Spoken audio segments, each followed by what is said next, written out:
ममता सिंह और आप देख रहे हैं संघर्ष न्यूज, सत्य के लिए बेबाक और बेखौफ। तो चलिए नजर डालते हैं दिन भर की ताजा खबरों की ओर। लालच में या डर में अगर धर्मांतरण किए हैं हमारी संस्कृति से, तो वो वापस आ रहे हैं तो आपको क्या दिक्कत है? हम लोग स्वीकार करेंगे, हम उनकी घर वापसी कराएंगे। देश के सनातनियों से मेरा आह्वान है कि बंद मकानों से बाहर निकलो, सोशल मीडिया पर बैठकर विरोध नहीं करना है, सड़कों पे आओ और हिंदू रक्षा में अपनी पीढ़ी को हिंदू राष्ट्र का संकल्प दिलाओ। अंग्रेजों ने कहा था तोड़ो बांटो राज्य करो, कांग्रेस ने कहा तोड़ो बांटो राज्य करो, ईसाइयों ने कहा तोड़ो बांटो राज्य करो, मुसलमानों ने कहा काटो मारो। वो चाकू से कुछ नहीं होने वाला, हथियार रखो, तलवार रखो, बंदूकें रखो। क्यों हमारे सभी देवताओं पे हथियार है, शस्त्र। एक में शस्त्र होना चाहिए हाथ में, दूसरे में शास्त्र होना चाहिए, शास्त्र शस्त्र का संतुलन बना के चलो।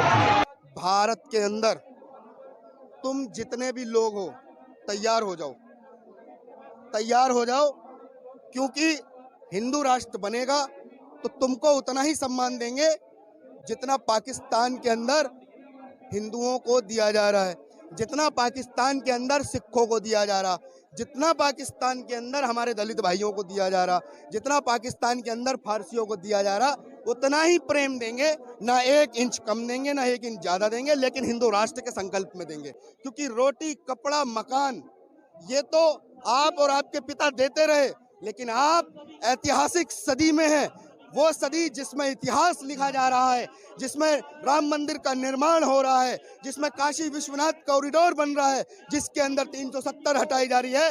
तो तुम भी इस ऐतिहासिक धरोहर, जिस समय इतिहास लिखने की जो स्थिति है, उसमें हिंदू राष्ट्र का संकल्प लो और अपनी आने वाली विरासत को हिंदू राष्ट्र का संकल्प दो। क्योंकि विरासत में हिंदू राष्ट्र दोगे तो ही आपका घर मकान सुरक्षित रहेगा, आपकी पीढ़ी सुरक्षित रहेगी, आपके धर्म ग्रंथ सुरक्षित रहेंगे। जो लोग धर्म ग्रंथों को जलाकर दुस्साहस कर रहे हैं, उन लोगों की हिम्मत नहीं होगी जब आप लोग हिंदू राष्ट्र कट्टर हिंदू बनके संकल्प उठा लेंगे। महाराज जी हिंदू राष्ट्र को लेकर के जंतर मंतर पहुंचे हुए हैं। एक तरफ हिंदू राष्ट्र को लेकर के सुरेश चौहान के जी आह्वान कर रहे हैं, सनातनियों को जगाने का काम कर रहे हैं, दूसरी तरफ धर्म संसद चल रहा है। क्या कुछ कहना चाहोगे? क्योंकि जो हम कहना यह चाहेंगे, दोनों की एक ही लड़ाई है। अगर दोनों एक मंच से लड़ते तो और अच्छा होता। अब बागेश्वर धाम वाले क्या हैं, वो अपने हिंदुत्व के लिए बोलते हैं, और सुरेश चौहान जी क्या हैं, वो अपने हिंदुत्व को दिखाते हैं। ठीक है, जब दिखाने वाला नहीं होगा तो बोलने वाला क्या करेगा, और बोलने वाला नहीं होगा तो दिखाने वाला क्या करेगा। दोनों की एक लड़ाई है, इसीलिए मैं चाहूँगा दोनों को एकजुट होकर लड़ना चाहिए। इनको उनका समर्थन करना चाहिए और इनको इनका करना चाहिए।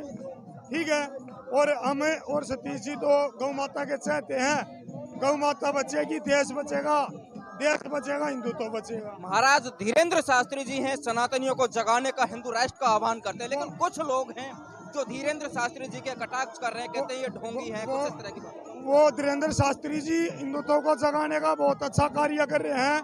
अगर दबाने की किसी ने कोशिश की तो उनकी हटाने के लिए, उनको दबाने के लिए हमने जो कोशिश करनी पड़ेगी वो करेंगे। जो भी हमने मतलब क्या कह सकता हूँ, ज्यादा नहीं कह सकता। आप देख सकते हो हम इकट्ठे हो रहे हैं। तो सर पूरी गौरक्षा दल की टीम इस वक्त जंतर मंतर पहुंची हुई है, आप भी पहुंचे हुए, क्या कुछ कहना चाहोगे? आज बागेश्वर धाम के जो धीरेन्द्र शास्त्री है, मैं समझता हूँ वो हिंदू धर्म के सेनापति के रूप में उभरे हैं। पूरे देश का हिंदू समाज उनके साथ खड़ा है और पूरे देश का गौरक्षा दल उनके साथ खड़ा है।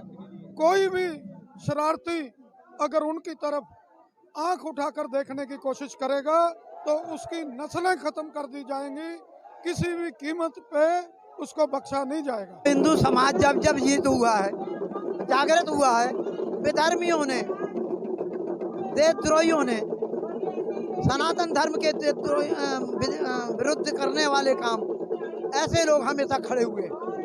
शंकराचार्य का विरोध किया, कितने ऋषि मुनियों का विरोध किया, तो तो आज यदि धीरेन्द्र शास्त्री का विरोध कर रहे हैं तो वो विधर्मी लोग कर रहे हैं, क्योंकि उनको ये मालूम हो रहा है कि जो हमारी जो धर्म प्रबंधन की नीति, लड़कियों को ले जाए, हिंदू समाज की लड़की ले जाने की नीति, वो फेल हो जाएगी, हिंदू एक हो जाएगा, इसलिए विरोध कर रहे हैं। अच्छा, कुछ लोग कह रहे हैं कि देश सेकुलर है, इसको हिंदू राष्ट्र बनाने की क्या जरूरत है? सेकुलर नहीं था, सेकुलर नहीं था, न सेकुलर है। अंबेडकर ने धर्म सापेक्ष प्रस्तावना लिखी हुई है, उसने संविधान में लिखा ये धर्म सापेक्ष देश है। इंदिरा गांधी ने इमरजेंसी के टाइम में धर्मनिरपेक्ष जोड़ा था, इसलिए कांग्रेसी और वामपंथी उसको मानते हैं। जो सनातन हिंदू धर्म के राष्ट्र के विरोधी हैं वो धर्मनिरपेक्ष बोलते हैं। जिस तरह से सभी सनातनियों को जगाने का आह्वान अपने मन से करते हैं धीरेन्द्र शास्त्री जी, आप भी जंतर मंतर पहुंचे हुए हो, सनातनियों के लिए क्या कहना चाहोगे? यही कहूंगा, सब जागृत हो जाओ, सब एक हो जाओ, हिंदू राष्ट्र बन, अरे तुम साथ हो जाओ, हिंदू एक हो जाओ, हम हिंदू राष्ट्र देंगे। नेहरू की गलत नीतियों के कारण हमारा जो मानसरोवर है, जो पवित्र है, कैलाश पर्वत है, जिसमें आज तक कोई पर्वतारोहण नहीं कर पाया है, जो अभिजेय है। हालांकि एवरेज से उसकी जो ऊंचाई है वो कम है, फिर भी वहाँ पर कोई आज तक पर्वतारोही नहीं पहुँच पाया है। वो हमारा था, सबसे पावन भूमि हमारी थी, सत्य सनातन संस्कृति हमारी थी। लेकिन हमारे जो तथाकथित सेकुलर हैं, वामपंथी हैं, कांग्रेसी हैं, विपक्षी हैं, इन्होंने हिंदू संस्कृति को बदनाम करने के लिए हमारे संस्कृति को बिगाड़ के ये लोग सेकुलर बन गए, जबकि हमारा देश एक हिंदू राष्ट्र था। मैं 7,000 साल पहले की संस्कृति बताता हूँ। राजा भरत किसकी संतान थे? हमारे राजा भरत राजा दुष्यंत और मेनका की पुत्री शकुंतला की संतान थे। उन्हीं के नाम से हमारे देश का नाम भारतवर्ष पड़ा था। और राजा भरत का जन्म उत्तराखंड के कणो ऋषि के आश्रम में, कणो नगरी में हुआ था, जो आज कोटद्वार के करीब 12 किलोमीटर दूरी पे है। मैं वहीं उत्तराखंड का रहने वाला हूँ।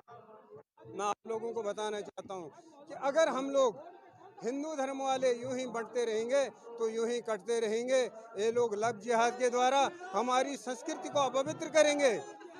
आज हमारा 90% भूभाग इन जिहादियों ने और क्रिश्चियनों ने हथिया लिया है।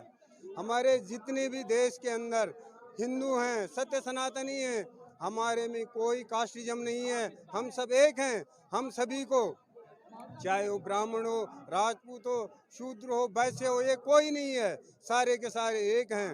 ये सिर्फ कर्मों के आधार पे बांटा गया था, ये कोई जात वर्ण भेद व्यवस्था नहीं थी। एक कांग्रेसी ने और वामपंथियों ने एक जो है वहम फैलाया हुआ है। हम सब हिंदू एक हैं।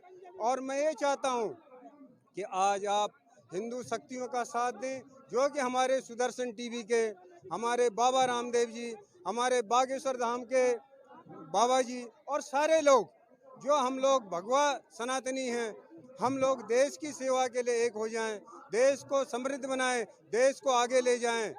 हमारा ही सत्य सनातन धर्म सबसे सर्वोपरि है। हम किसी को मारने की, किसी को काटने की कोई प्रेरणा नहीं देते हैं। हमारा जो सत्य सनातन धर्म का एक ही मंत्र, मूल मंत्र है, वसुधैव कुटुम्बकम, यानी ये पूरी धरती, ये पूरी वसुधा, ये हमारी ही धरती है। इस पे तरह तरह के लोग आए, हमारी संस्कृति को मिटाने की इन्होंने कोशिश की, लेकिन आज तक ये लोग न मिटा पाए हैं न मिटा पाएंगे। अब देश का बच्चा बच्चा जाग रहा है, हमें एक मंच पे खड़ा होना होगा। और मैं सभी सनातनियों को आपके माध्यम से ये याद दिलाना चाहता हूँ कि हमारे सुदर्शन टीवी के वरिष्ठ पत्रकार जो मुख्य संपादक हैं श्री सुरेश चौहान जी के, इनके नेतृत्व में एक हो जाएं और हिंदू राष्ट्र का सपना साकार करें। हम सब हिंदू हैं। इन्हीं शब्दों के साथ मैं विनोद सिंह रावत, भूतपूर्व सैनिक, यहाँ पर जय हिंद जय नारे सत्य सनातन धर्म की जय हो के साथ अपना जो है बात समाप्त करता हूँ। धन्यवाद। जय हिंद, जय भारत, हिंदू राष्ट्र, जय श्री राम। धन्यवाद सर।